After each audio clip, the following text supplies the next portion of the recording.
Welcome back. Across the country, now more than ever, many Americans are facing homelessness. According to Bowery.org, in New York City, 1 in 106 New Yorkers will become homeless. Joining me to discuss his efforts to address the issue of homelessness facing our city is activist Shams Dabaron, better known as the Homeless Hero. Shams, thank you so much for joining me. Thank you. Thank you for inviting me. Now, can you first let everybody know how you actually got involved in activism for, the homeless community? I got involved basically just at the Lucerne Hotel during the pandemic in 2020. I originally didn't want to be known, or I didn't wasn't trying to be recognized, just as a person. But so I developed the homeless hero to basically hide. Um, I didn't want to be retaliated against while living in a shelter. But I felt after seeing so many people ODing around me, dying, and just the lack of services for us, that I had to speak out. And this was before we moved into the hotel. But eventually, once we moved into the Lucerne Hotel on the Upper West Side, and the then mayor, Bill de Blasio, began what I call an assault on us and described us as being non acceptable, it propelled me to go public and to fight against that mayor and his desire to create trauma on top of trauma. Now, as you mentioned, you've been very public about your experience, with homelessness. And according to an article from the New Yorker, at the age of 12, you were actually released from your group home. And I think it also shines a light on how vulnerable people can enter homelessness. Can you speak more about that? Yeah, basically, I had started to experience almost a group of foster care since the age of 2. And at the age of 10, I started experiencing homelessness in that I was not running away, but I was AWOL, staying out all night, and basically experienced not having a place for days on end. The group home I was in by the time I was 12, uh, decided that wherever I was staying at, I needed to go. I needed to go back there and basically discharge me from the entire system. And uh, without a safety net or anything, I really didn't have a place to go. And so I was basically thrust into the streets. And what it shows is, I mean, people are surprised when they hear that at that young age, I was aged out of foster care. But I don't know. I don't want to speak for today and how things are done today, but back then, obviously, it was a failure of the system, a failure of the city. I was a child. I didn't. I was doing what I thought. As a hip hop person, and was doing parties, and this was the decision, and it negatively impacted my life in that I had to struggle to survive. So there's a point where I descended into street life, and during the crack epidemic, I became a pretty big drug dealer, and it was these are things that I didn't want to do. It was not the path that I was choosing for myself, but it was like out of necessity. I had to engage in that type of lifestyle, and unfortunately, I eventually got out of it. I didn't go to jail or anything like that, but in retrospect, it's like, damn, I was an academic star. I was doing great things. Had I had the support system and had they continued to support me, it might have been better for me than, a lot of the struggles that I had to experience being a single parent and then an adult experiencing homelessness, a single adult experiencing homelessness. Now, I really love that you brought up that you were doing well in school, because I think growing up for a lot of New York children or youth in New York City, they get told certain things like, well, you got to do good in school or you got to do these things, and I don't think people really talk about, there are so many other ways that you can end up, as somebody who is experiencing homelessness. Do you think our city, has failed, in that education regarding like how someone can become homeless? Definitely. First of all, the narrative that's being projected is mostly led by white led media, And even some of the white-led organizations are not great at being able to combat a lot of these negative stigmas and stereotypes. So when you see people saying stop the sweeps and centering that as the major issue of homelessness, what it does is it centers the image of a homeless person being in an encampment. And this is what we think homelessness is. You think homeless people are those that are on trains and subways and in the streets.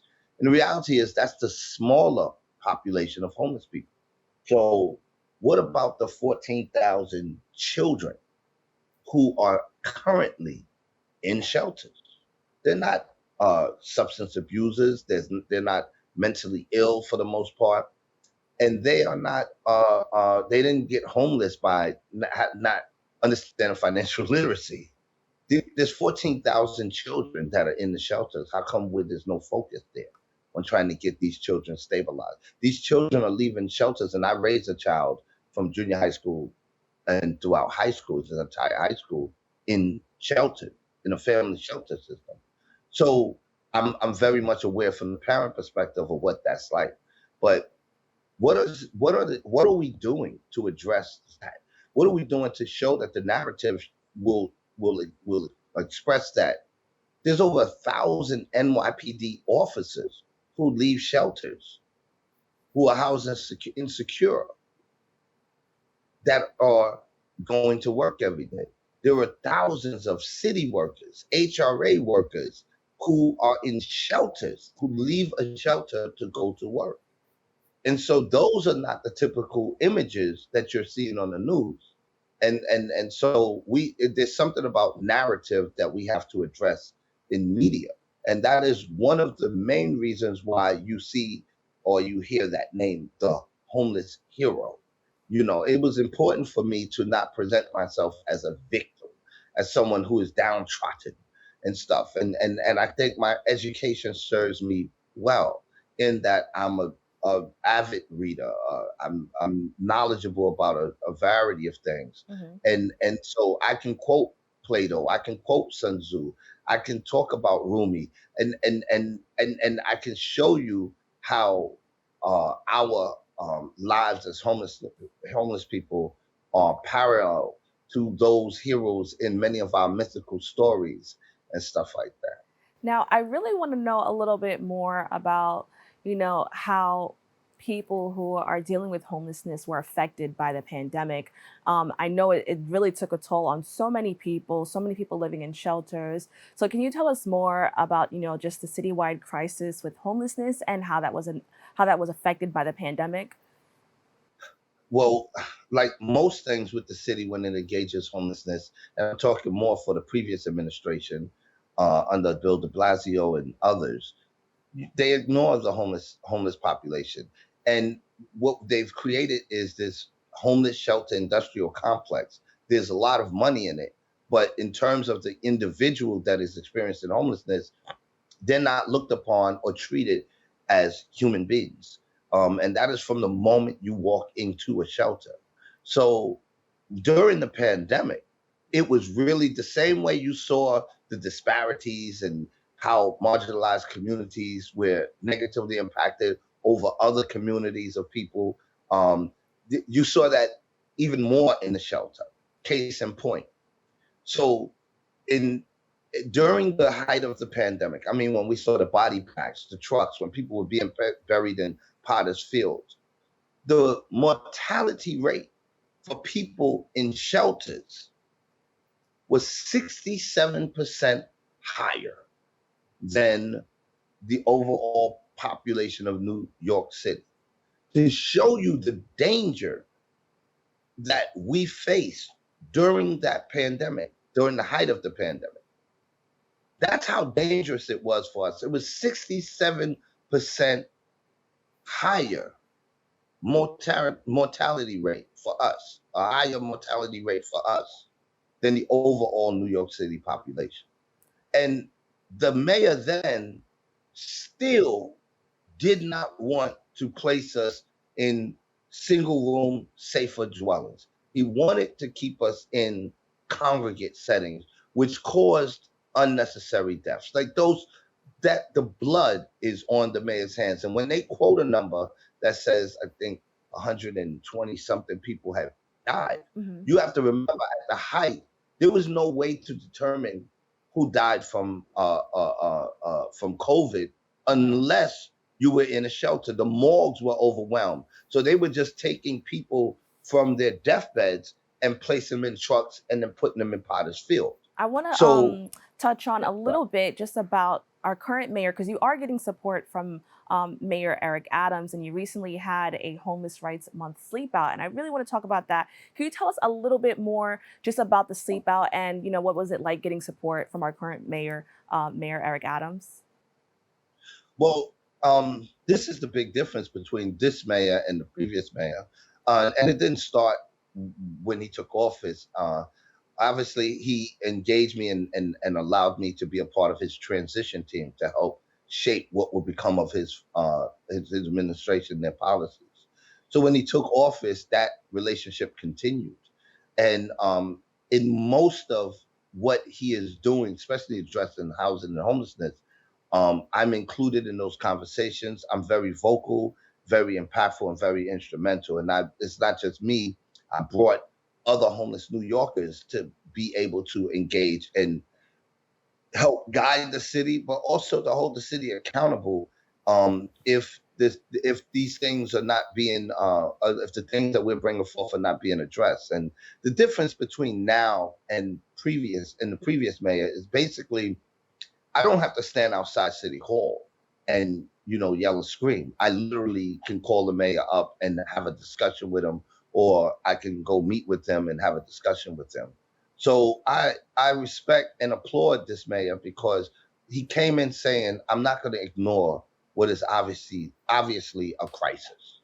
I'm going to do whatever I need to do because the mayor, according to the mayor, I don't know if I should say this, but his thing was that those people who are in those streets, those are my people. I have to do something to help these people. And Shams, I need all hands on deck. If you're going to help me, then help me. And if others want to help me, help me. And I'm seeing in real time how what we're bringing to the table in terms of advice and suggestions and stuff like that is being implemented and used to help address our issue. So Now, I'm are we so. going to get out of this? One second, Mhm. sorry. Are we going to get out of this overnight? No. Trust me, it's going to get worse before it gets better. It's going to get worse before it gets better. But we have to do something now. All right, thank you so much. I really appreciate you sharing this information with us, and I definitely learned a lot. We have your social media on the screen so people can stay up to date with you. And once again, thank you so much for joining us. Thank you. Thank you. Appreciate it. Thanks for having me. We'll be right back with more Open BxRx Tuesday.